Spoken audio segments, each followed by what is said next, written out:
రాయలసీమలోని గ్రామీణ ప్రాంతాల్లో నీటి కొరత బాగా ఎక్కువగా ఉంటుంది. అందువల్ల ఈ ప్లాస్టిక్ బిందెలు నీటిని భద్రపరచుకోవడానికి ఉపయోగపడతాయి. ఇప్పుడు ఈ బిందెలు ఎలా తయారు చేస్తారో, ఎంత ధరకు అమ్ముతారో అన్న విషయాన్ని గత దశాబ్ద కాలంగా ఈ బిందెల తయారీ వ్యాపారాన్ని విజయవంతంగా నడుపుతున్న మన అభిమన్యు మాటల్లోనే విందాం.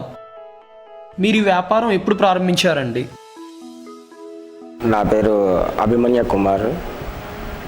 మేము 1993లో బృందావన్ ప్లాస్టిక్ ఇండస్ట్రీ అనే ఒక ప్లాస్టిక్ ఇండస్ట్రీ ఒక ఇద్దరు స్నేహితులతో కలిసి స్టార్ట్ చేశాము. ఎంత పెట్టుబడితో ఈ వ్యాపారం ప్రారంభించారండి? మేము వచ్చేసి స్టేట్ ఫైనాన్స్ కార్పొరేషన్ తరఫున ఒక 3.5 lakh లోన్ తీసుకున్నాము. మిగతాది వచ్చేసి మేము 1,50,000 రూపాయలు ఇన్వెస్ట్మెంట్ చేసినాము. ఇద్దరు పార్ట్నర్స్, నేను, ముగ్గురం కలిపి దాదాపు ఒక 5 లక్షల రూపాయల వరకు పెట్టుబడి పెట్టి మిషనరీ, వర్కింగ్ క్యాపిటల్ అంతే దాంట్లోనే పెడుతూ వ్యాపారం చేస్తూ వస్తున్నాము. సార్, మీరు ఏ మిషన్స్ వాడతారు? దాని ఖర్చు ఎంత? ప్లాస్టిక్ మిషనరీ ఇది బిందెలు తయారు చేసేదాన్ని అనుకోండి, క్యాలు తయారు చేసేదాన్ని అనుకోండి, ఎక్స్ట్రూడర్ అంటారు. అది సైజు వారి మిషనరీ దొరుకుతుంది. చిన్న ఐటమ్ ఉన్నప్పుడు చిన్న మిషనరీ ఉంటుంది, పెద్ద ఐటమ్ ఉన్నప్పుడు పెద్ద మిషనరీ ఉంటుంది. పెద్దదానైనా చిన్నదానైనా ఎక్స్ట్రూడర్ అని అంటారు. తర్వాత ఈ ఎక్స్ట్రూడర్కు సంబంధించి మెటీరియల్ తయారైన తర్వాత మాకు వేస్టేజ్ వస్తుంది. దానికి ఒక స్క్రాప్ గ్రైండర్ కావాలి. తర్వాత కలర్ మిక్సింగ్ కొరకు మిక్సర్ వస్తుంది, అదొక మిషనరీ కావాలి. ఈ ఐటమ్ తయారు చేయడానికి ఎయిర్ కావాలంటే ఒక కంప్రెసర్ కావాలి. ఆ కంప్రెసర్ ద్వారా ఎయిర్ డైలోకి వదిలి ఆ డై షేప్ ఏ విధంగా ఉందో ఐటమ్ ఆ విధంగా తయారవుతూ వస్తుంది. మాకు ఈ ఎక్విప్మెంట్ అంతా కూడా ఒక 2.5 lakh వరకు పడుతుంది. మీరు మార్కెటింగ్ ఎలా చేస్తారండి? మార్కెటింగ్ వచ్చేసి ఇక్కడనే అంతా వీధులలో తిరిగి అమ్మే వాళ్ళు ఉన్నారు. డైరెక్ట్ వాళ్ళే వచ్చి ఫ్యాక్టరీ దగ్గర తీసుకెళ్తారు. తర్వాత మేము షాప్ కూడా వేరే ఊర్లకు పోయి ఆర్డర్స్ తీసుకొచ్చి వాళ్ళకు సప్లై చేస్తుంటాం. ఎంతమంది లేబర్స్ వర్క్ చేస్తారు? మా దగ్గర 10 మంది వర్కర్స్ ఉన్నారండి. మీరు రోజుకు లేబర్కి ఎంత ఇస్తారు? డైలీ వేస్ వచ్చేసి 350 రూపాయలు ఇస్తున్నారండి ఒకరొకరికి. ఒక రోజుకు ఎన్ని తయారు చేస్తారు? ఒక రోజు వచ్చేసి 8 hours డ్యూటీకి వచ్చేసి బిందెలు అయితే ఒక 300-350 బిందెలు తయారవుతాయి. క్యాన్స్ వచ్చేసి సైజుని బట్టి క్వాంటిటీ పెరుగుతుంది.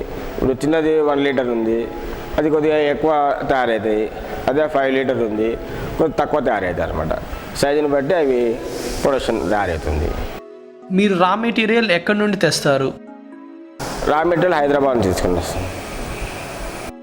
క్యాన్స్ మీద క్యాప్స్ ఎక్కడ తెస్తారు?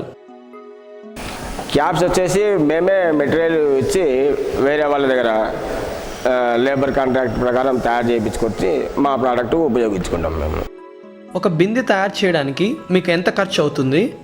దాన్ని మీరు ఎంత ధరకు అమ్ముతారు? అంటే ఇది క్వాలిటీస్ ఉంటాయి, 2-3 రకాల క్వాలిటీస్ ఉంటాయి. దాన్ని బేస్ చేసుకొని పార్టీ మాకు కావాల్సిన రేటు ఇది అని చెప్పినప్పుడు దాన్ని మేము పర్సెంటేజ్ ప్రకారం కలుపుకొని తయారు చేసి వాళ్ళకి సప్లై చేస్తాము. ఎన్ని రకాల సైజులు మీరు తయారు చేస్తారు? అంటే అది గ్రామ్స్, 250 grams, 300, 350, 400. ఒక్కొక్క పార్టీ ఒక్కొక్క థిక్నెస్ అడుగుతాడు. ఆ థిక్నెస్ను బట్టి క్వాలిటీ అడుగుతాడు. కొద్దిగా మంచి క్వాలిటీ అంటే ఒక రేట్ ఉంటుంది, కొద్దిగా మీడియం, తర్వాత లో క్వాలిటీ, ఇట్లా క్వాలిటీని బట్టి వెయిట్ని బట్టి మేము తయారు చేసి ఇస్తూ ఉంటాం పార్టీస్కు. మీ దగ్గర తయారయ్యే బిందె లో కాస్ట్ ఎంత? లో క్వాలిటీ కాస్ట్ అంటే మీకు 20 రూపాయల వరకు తయారు చేస్తాము. మీ దగ్గర తయారయ్యే బిందె హైయెస్ట్ కాస్ట్ ఎంత? హైయెస్ట్ అంటే 50 రూపాయల వరకు తయారు చేస్తాం. మీరు ఎంత లాభానికి అమ్ముతారు? మాకు వచ్చేసి 50 పైసల నుంచి 1 రూపాయి వరకు ఉంటుంది ఒక బిందెకి. అన్ని ఖర్చులు పోగా, లేబరు, కరెంటు అన్ని ఖర్చులు పోగా 50 పైసల నుంచి 1 రూపాయి వరకు ఉంటుంది. ఈ raw material rates up and down ఉంటాయి కదా, అప్పుడు మార్కెటింగ్లో కూడా మేము ఒక్కొక్కసారి తొందరగా పెంచుకోగలుగుతాం, లేదంటే కాంపిటీటర్స్తో ఇబ్బంది అవుతుంది కాబట్టి కొన్ని రోజులు పెంచుకోలేకపోతాం. అట్లా టైంలో ప్రాఫిట్ తగ్గుతుంది. రేట్ స్టడీగా ఉన్నప్పుడు కొద్దిగా ఒక పావులా అట్లా ఎక్కువ రావచ్చు. కాంపిటీషన్ ఎలా ఉంది? కాంపిటీషన్ బాగానే ఉంది ఈ మధ్య. మేము పెట్టినప్పుడు స్టార్టింగ్లో అన్ని ఇండస్ట్రీస్ లేవు, ఇప్పుడు ఇండస్ట్రీస్ బాగా దండిగా అయిపోయినాయి. కాంపిటీషన్ బాగానే ఉంది. ఈ మిషనరీలో ఎన్ని రకాల ఐటమ్స్ తయారు చేయొచ్చు? డిఫరెంట్ ఐటమ్స్ అంటే దీంట్లో వచ్చేది ఆ ప్రోడక్ట్ మాత్రమే. ఇది బ్లో మోల్డింగ్ మిషనరీ అంటారు అనమాట.